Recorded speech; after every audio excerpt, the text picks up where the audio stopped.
right. Hey, everybody. This is Brandon McCaskill. Welcome to the Safari Arie Road Show. We are here with Safari Arie. Arie, how's it going? Excellent, excellent. As usual, it's always excellent. What can I tell you? I mean, look behind me. I got the Yeah, Pacific Pacific Ocean. Ocean. That's Yeah, awesome. in What's it doing? California of all things. The sun is somewhere over there behind the clouds. But anyways, yeah, no, Nice. I got the Pacific Ocean behind me. So So you just got what's in what's the complaint? California yesterday? Not that day before, the day Day before before. yesterday. So yeah, because we were gonna try to do the show yesterday, but I had bad receptions all around, so there's Right, nothing I right, could right. really do about it. Yeah. So, anyways, yeah, I'm in Orlick, or no, Orlick. I used to work for Orlick. I'm in Orick, California. Okay. So it's not too far. I mean, what have I? Probably about, I don't know, 70, 80 kilometers south of the border, I guess, give or take, Yeah. ballpark. Um, so yeah, no, got into to California just the other day. So Oregon is complete. I did 965 kilometers in Oregon, Hmm. um, and I love Oregon. I've been to Oregon about almost a dozen times in the truck when I used to drive a truck, and Oregon has always been a favorite state of mine. Yeah. It was a bit of a challenge, though. I mean, this is like, now we're what, the second, December 2nd, I think it is, right? So That's the basically, third today. Yeah. oh, is it the third? Okay, Yeah. there you go. So yeah, I mean, just, November, biking through Oregon in November is a bit of a challenge with the rain and the temperatures dropping and this and that. Yeah. So I'm definitely glad to be out of Oregon, in all honesty. Yeah.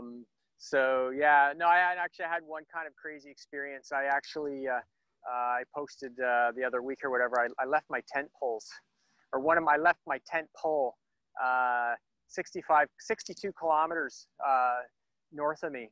Oh, Yeah, I climbed this, oh man, it was just, I climbed this massive, massive, massive hill, the highest point between Florence and Reedsport, Oh, and yeah. setting up my tent in the dark, and all of a sudden I realized I forgot my pole.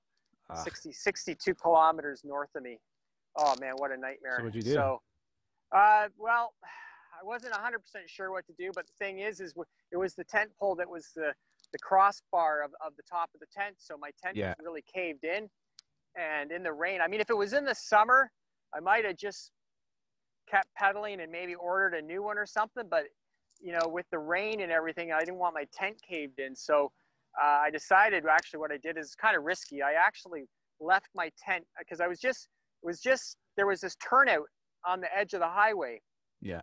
right at the highest peak. And so I just left my tent set up, pretty visible, and I left all my gear inside. But then what I ended up doing right before I left is I took my tarp. I have actually a camouflage tarp. Yeah. And I wrapped my tarp around the tent so it wouldn't be visible from the road. It'd be Yeah. visible if people turned into the turnout, but it wouldn't be visible from the road. And so I wrapped my tent and I pedaled 62 kilometers north and 62 kilometers south without any gear. So it was like 123 Wow. kilometers in total. And then when I mean, oh yeah, but And that was it in the wasn't dark.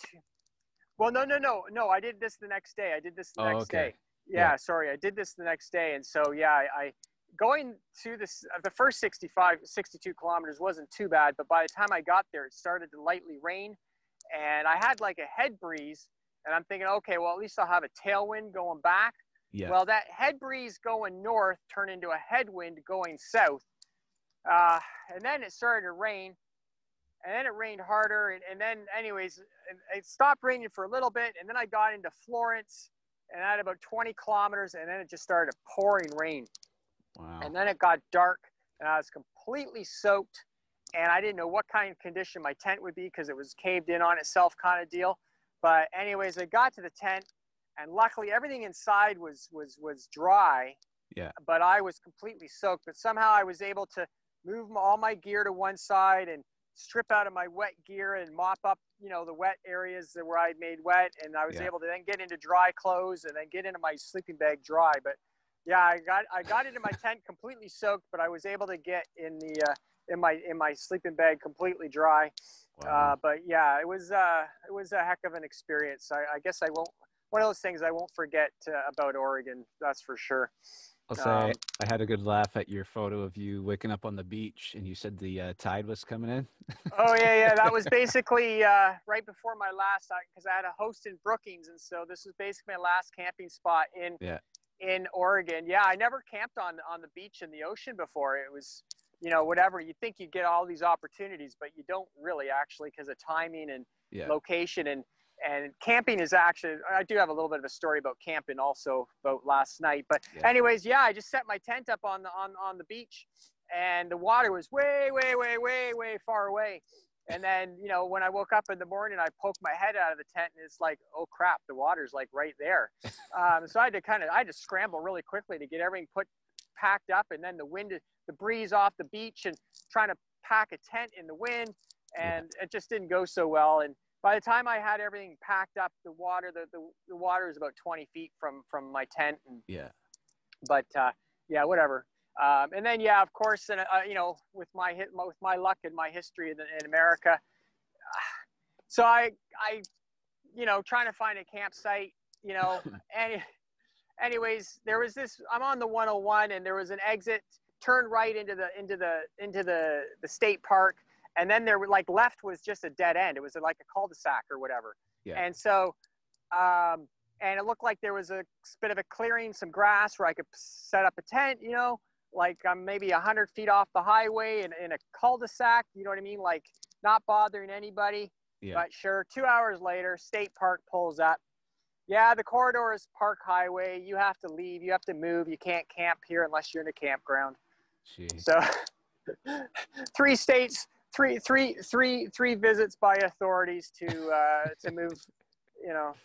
I tell you, there's just trying to camp in America. It's like unless you actually are in a campground Yeah. paying for it, America does not like you camping anywhere. But They're the land anyways, of the whatever. free. Yeah, the land of the free. So I biked. So basically I had to I had to pack everything. Luckily at least I just finished dinner. Yeah. I was actually just about to get in my sleeping bag when all of a sudden the lights started flashing on my tent.